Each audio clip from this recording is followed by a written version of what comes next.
Most people over 40 start jiu-jitsu the exact wrong way. They think the secret is grit, or toughen up, or just keep showing up and you'll adapt. But here's the thing. If you're 40, 50, 60, even 70 plus, the biggest factor isn't your toughness. It's your environment. And if you get that wrong, you'll quit before you ever get good. If you're starting jiu-jitsu late or you're coming back after a long break, I'm going to give you a simple way to get in and stay in without getting chewed up. Because the truth is, most older beginners don't fail because they're too old. They fail because they join the wrong ecosystem. I'm Hadrian, jiu-jitsu black belt, coach, former competitor. I'm also deep into my 40s, up to my neck in work, family, and life. And I'm going to share with you some of the strategies and philosophies that keep me healthy, keep me competitive, and still learning on the mat. So here's the whole video in one sentence. Your first job isn't to learn submissions. Your first job is to pick a training environment that lets your body adapt without breaking. Jiu-jitsu is a long game.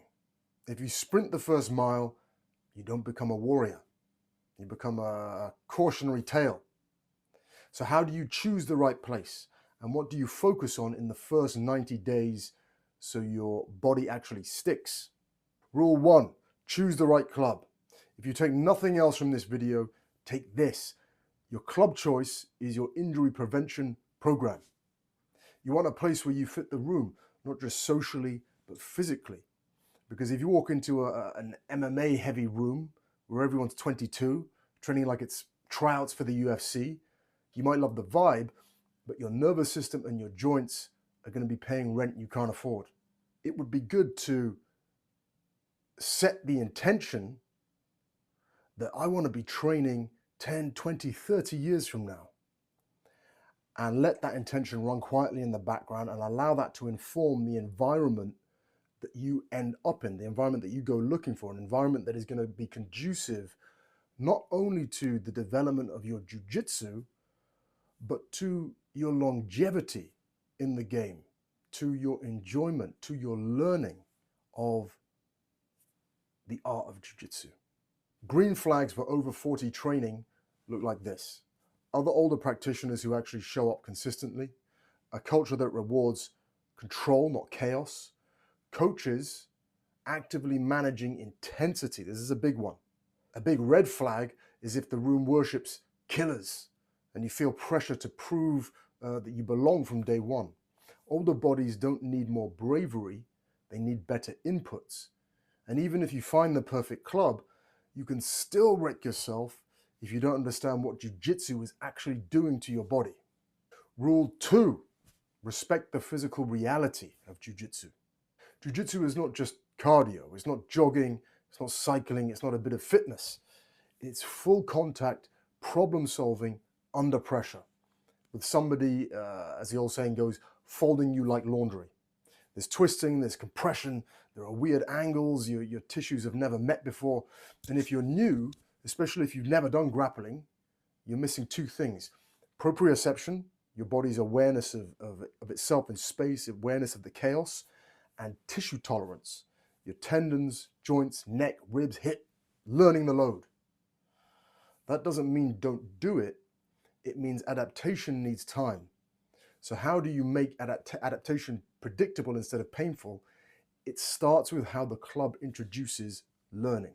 Rule 3, pick a club with a curriculum. This part is massively underrated. A random move of the day approach can be entertaining, but it's a terrible way to learn, especially as you get older.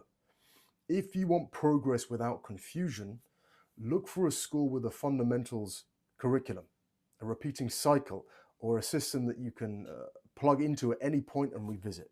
Learning works like stacking bricks. If the bricks change shape every day, you never build a wall. You just collect bricks. And yes, as we get older, the old brain isn't as plastic as a kid's, but we can still learn.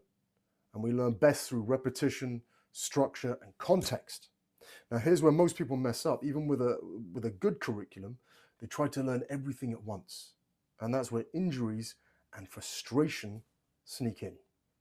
If you want help applying this training philosophy, I've put together a free Roll Forever cheat sheet that lays out 7 go-to principles for longevity, especially for older grapplers. Simple, plug and play practices you can use in your very next session, like pre-roll primers, between round resets, post-roll recovery exercises. It's all there. The link's below. I've also thrown in a little something extra that I think will help you go even deeper into longevity if that's something you're interested in. Rule 4, don't chase moves, chase positions. Why do we want to focus on position over submission? I mean, of course, in Jiu-Jitsu, there's the whole, there's the strategy aspect of it. But more than that, there is the injury prevention aspect of it. Focusing on a position as opposed to chasing submissions, by its nature, is going to keep you safer. You know, when you're staying in a position, you're either hunkering down defending or you are trying to control that position.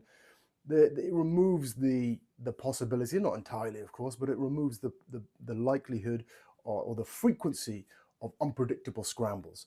Also, when you spend time in a position, think about each position as a personality. There are lots of different things that can happen from each position.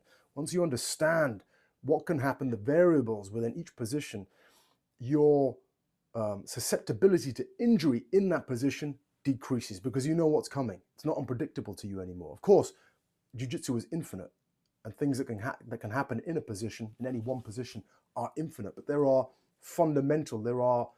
more common things that happen. Once you understand those, you will be able to stay safe in a given position. And now the last rule, the one that decides whether your first year feels like learning or like drowning. Rule 5, control your breathing or lose the round. If you're new to grappling, the intensity can spike fast. Someone you don't know is on top of you, your chest is compressed, and your brain goes straight into panic mode. And here's the chain reaction. Breath speeds up, tension rises, movement gets jerky, decision-making drops, injury risk climbs. So your job is simple. Slow the breath, slow your breathing down, even when you don't feel like it. Because when you control your breathing, your nervous system stays online, your body stays coordinated, you learn more, you roll safer, and you gas less.